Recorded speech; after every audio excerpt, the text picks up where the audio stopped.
Okay जी, बिस्मिल्लाहिर्रहमानिर्रहीम। अभी ना मिसलेनियस जो कंडीशंस है ना, उसकी हम बात डिस्कस करेंगे जो पीना से रिलेटेड हमारे पास। बस लास्ट ये वीडियो है chapter number 8 disease of the external air की। सही है। अब इसके बारे में जो भी इंपॉर्टेंट बातें हैं ना वो मैं आपके साथ शेयर कर देता हूँ, बाकी आप खुद पढ़ेंगे तो इंशाल्लाह कवर करेंगे। सबसे पहले उसने लिखा हुआ है इम्पैक्टेड वैक्स। ये क्या होता है इम्पैक्टेड वैक्स? बेसिकली वैक्स जो है ना, वो किस चीज़ से कंपोज होता है? जो आपके एयर के अंदर क्या है, सेबेशियस ग्लैंड है ना, वो कहता है उससे जो है ना ये सारी की सारी वैक्स बनती है। ठीक है। इसके अलावा ये सिरोमिनियस ग्लैंड कुछ होती हैं, कुछ डी स्क्विमेटेड जो होता है ना, वो कह रहा है कि आपकी एपिथेलियल डेब्रस होता है। सही है। फिर हमारे पास कुछ कैराटिन्स होते हैं और बाकी कुछ इन्वायरमेंटल जो है ना वो डर्ट मिल के आपके कान की भी वो सारी की सारी डेब्रिस बना देती है, जिसे हम वो वैक्स कहते हैं का नाम देते हैं ना। ठीक। अब जब ये आ जाएगी ना तो क्या करेगी, ये ब्लॉक कर देगी, इम्पेयरमेंट ऑफ द हेयरिंग करेगी, ब्लॉक कर देगी आपका हेयरिंग सिस्टम को। ठीक है। जब हद से ज़्यादा कभी सफाई ना की हो, मतलब सालों साल, तो ये वो ब्लॉक ही करेगा ये। ठीक। फिर हमारे पास सेंस ऑफ हेयरिंग जो है ब्लॉक होगी, जिसकी वजह से आपको टिनाइटस की एक कंडीशन दिखी जिसके अंदर रिंगिंग ऑफ द एयर होता है। ठीक है। गिडीनेस हो गया, रिफ्लेक्स कफ, मतलब कान में जो है ना वो खारिश होगी और उसके साथ ही आपको खांसी आना शुरू हो जाएगी। सही है। फिर लॉन्ग स्टैंडिंग इम्पेक्टेड बग्स जो है ना वो इवन अल्सर के अंदर भी देखा गया कि वो क्योंकि वहाँ बैक्टीरिया जमा हो जाती हैं, वो मिएटल स्किन जो होता है ना, वो एक्सटर्नल मिएटल, वहाँ पे जो है ना जमी जमी जमी यहाँ पे कुछ बैक्टीरिया आ जाएंगे, वो क्या करेंगे, अल्सर काजिंग करवा देंगे। और वहाँ पे इवन एक ग्रेनुलोमा फॉर्मेशन हो जाती है, जिसको वो नाम दे रहा है कि हमारे पास होती है वैक्स ग्रेनुलोमा। ठीक है। तो एट दी एंड वो वैक्स ग्रेनुलोमा जो होता है ना वो आपका बन सकता है। तो ये है इम्पेक्टेड वैक्स के नुकसानात। अब इसके अंदर जो है ना, यार मेरा डस्टर किधर गया, ये पड़ा है। ठीक है। अब इसके जो है ना वो अब वैक्स तो आ गई है आपके पास से। देखिए, जब भी आपने जो है ना मेडिकल करवाने जाता होता है ना ये किसी फोर्सेस का, तो वो आपको सबसे पहले कहते हैं, ऊपर बाकायदा फार्म पे लिखा होता है कि कानों की सफाई करवा के आएँ, दांतों की सफाई करवा के आएँ। सही। तो अब आपने ना जो ट्रीटमेंट क्या करनी है वैक्स के लिए, सबसे पहले होता है syringing the air, technique of syringing the air, मतलब किसी वो अपरेटस के साथ जो है ना आप उसको बाहर निकालते। पीना इज़ पुल्ड अपवर्ड। ठीक है। पीना क्योंकि क्योंकि हमने पता कि यहाँ पे जो है ना वो यूँ करके जो है ना हमारे इस्टमस होता है। ठीक है। यहाँ पे इस्टमस होता है और वो एक्सटर्नल एक्यूस्टिक मीएटस जो है ना वो यूँ कर, जब हम कान को ऊपर से पुल करेंगे, ठीक है, पिन्ना को, तो ये क्या होगा, ये बिल्कुल सीधी हो जाएगी लाइन ना। सही। तो यहाँ पे क्या होगा, pinna is pulled upward backward. ठीक है। पिन्ना को हमने क्या किया, अपवर्ड मूव किया प्लस बैकवर्ड मूव किया, ऊपर की तरफ और पीछे की तरफ। ठीक है। और इसके अंदर जो है ना वो स्टीम ऑफ वाटर जो है ना फ्राम एयर सिरिंज जो होता है ना, हमारे पास एक एयर सिरिंज होती है, उसके ज़रिए ना हम डायरेक्ट जो है ना posterior superior wall of the meatus के अंदर, postero superior wall of the meatus के ऊपर जो है ना वो हम वो सारे का सारा वो स्टीम ऑफ वाटर डालते हैं। फिर कुछ होता है हमारे पास इंस्ट्रूमेंटल टेक्निक्स होती हैं। ठीक है। कुछ ख़ास तरह के इंस्ट्रूमेंटल जो है ना वो मैनिपुलेशन के ज़रिए किए जाते हैं। ओकेनली वो कह रहा है वैक्स जो है ना वो कभी कभार टू हार्ड हो जाती है और इम्पैक्टेड हो जाती है, तो इसको सॉफ्टन पहले हम करने के लिए ना, ताकि हम ये तो नहीं अब हार्ट को ही खींचने लग जाए, तो वो तो और डैमेज हो जाएगा ना, कोई हो सकता है अगर वो टिम्पेनिक इमरजेंसी है तो वो कान का पर्दा भी फाड़ दे। तो पहले हम क्या करेंगे, 5% जो है ना वो सोडियम बाइकार्बोनेट जो है ना वो उसके कान में अंदर डालेंगे, इक्वल पार्ट ऑफ ग्लिसरीन भी साथ हमने डालेंगे, प्लस वाटर जो है ना, ये 3 चीज़ें डालेंगे।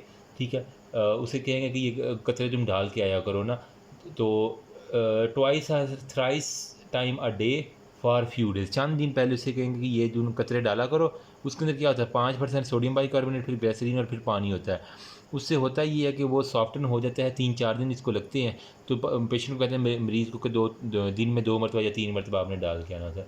फिर आपने क्या करना है, हाइड्रोजन जो है ना वो कह रहा है कि पर ऑक्साइड वो भी यूज़ कर सकती हैं, साथ में आपने लिक्विड पैराफिन्स जो है ना वो भी यूज़ कर सकते हैं, साथ ऑलिव ऑयल जो है ना वो भी यूज़ करेंगे, जो कि आपको बिल्कुल हमें मलाई बना देगा वैक्स को। ठीक है। फिर आप लोग कहते हैं कि ceruminolytic agent like para di hydroxy benzene जो है ना वो 2% हमने यूज़ कर सकते हैं। तो जो उसने लिखा ना सीरोम्यूनोलिटिक एजेंट, ये बेसिकली क्या होते हैं, ये भी यहाँ एयर वैक्स जो है ना इसको सॉफ्टन करने के लिए होते हैं, और कोई नहीं होता इसका काम, ठीक है। तो इसके अंदर कह रहा है कि वो हमारे पास पैरा डाई क्लोरो बेंजीन आपने जनाब यूज़ करनी है, तो आपका जो ना वो आर्थर का तरह हो जाएगा, ठीक है।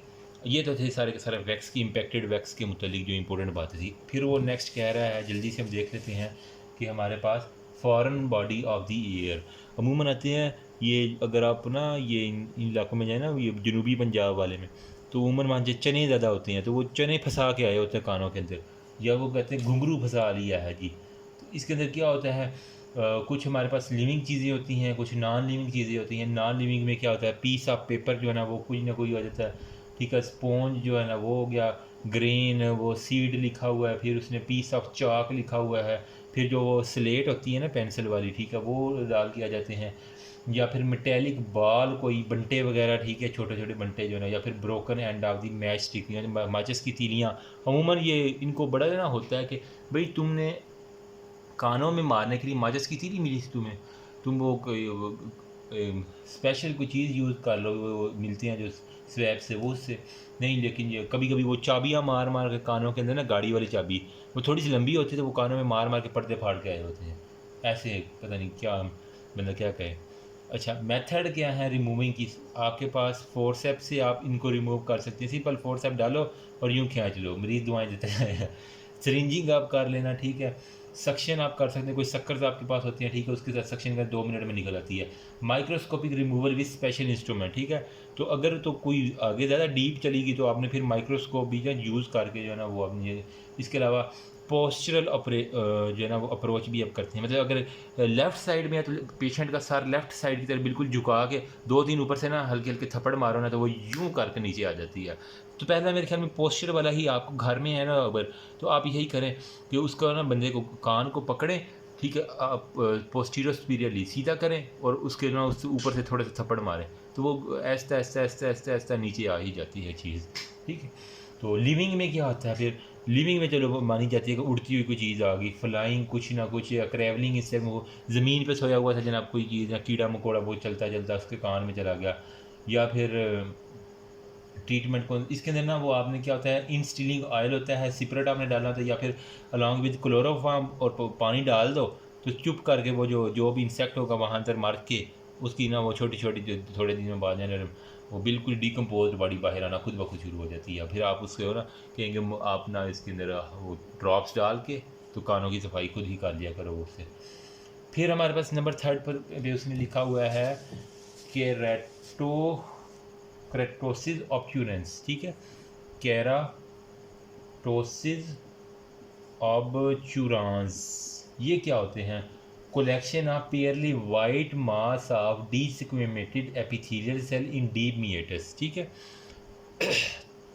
मतलब जो आपका डीप एक्वेस्टिक मिएटस है ना, उसके अंदर क्या होता है, collection of pearly white mass of desquamated epithelial cell, ठीक है, इन दी डीप मिएटस, तो वो सारे के सारे जो है एटियोलॉजी क्या है, 5 से 20 ईयर के अंदर जो है ना वो अफेक्ट करती हैं, some time associated with bronchiectasis and chronic sinusitis के जो पेशेंट होते हैं ना, साइनोसाइटिस के और ब्रोंकियोक्टेसिस के जो पेशेंट होते हैं ब्रोंकाई से रिलेटेड जो होता है इन्फ्लामेशन, उनके अंदर मोस्टली ये देखा गया कि उनके कानों के अंदर ना वाइट डीसिक्वेमेटेड एपिथेलियम जो है ना वो दिखी गई है। ट्रीटमेंट क्या है, आपने वही सिरिंजिंग करनी है, ठीक है, साथ में आपने इंस्ट्रूमेंटल जो है ना वो यूज़ करके आप कर लेते हैं। फिर उसने लिखा हुआ है कि acquired atresia and stenosis of the meatus, मतलब तंग हो जाना है ना मिएटस का, तो इसके अंदर है एक्वायर्ड एट्रेजिया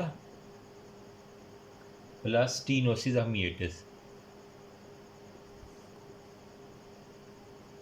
ये क्या होती है चीज़, acquired atresia stenosis of meatus, इसके अंदर बेसिकली होता है मेजर काज इसका क्या है कि वो तंग क्यों होती है, या तो कोई इन्फेक्शन हो सकता है, या फिर कोई ट्रॉमा हो सकता है, या कोई बर्न इंजरी जो है ना इसको मुतासर कर सकती है। ट्रीटमेंट क्या है, मिएटोप्लास्टी, सिंपल, मिएटस का मसला है तो मिएटोप्लास्टी कर देंगे तो आपका सारा ये मसला जो है ना वो रिमूव हो जाएगा, जो भी एट्रेजिया है या कोई स्टीनोसिस है वो। फिर हमारे पास आ जाती है इंपॉर्टेंट चीज़, वो आती है disease of the tympanic membrane, ठीक। तो इसी वीडियो में ही कवर करिए, नेक्स्ट वीडियो में कवर करता हूँ, ठीक है। अभी वीडियो काफ़ी लंबी होगी, फिर अपलोडिंग में यार मसला होता है। तो डिजीज़ ऑफ टिम्पैनिक में मेरे नेक्स्ट वीडियो में लास्ट होगा वो टॉपिक।